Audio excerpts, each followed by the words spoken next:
nandito po tayo ngayon dahil mag-eksperimento po tayo ng mga fans ng Inhyped.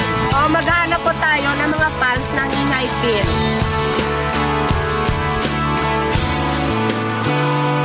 Ito guys, ito po yung kauna-una nating interviewin ng fans ng Inhyped.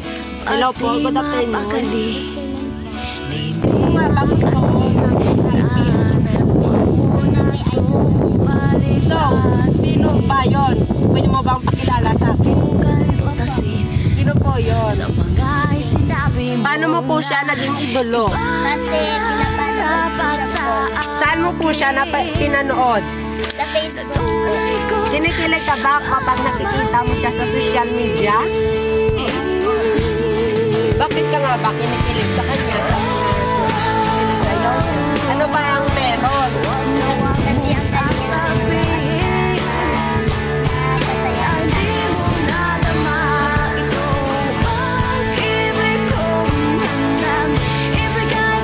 Sino po yung idol mo sa Inhyped? Si Sumon po.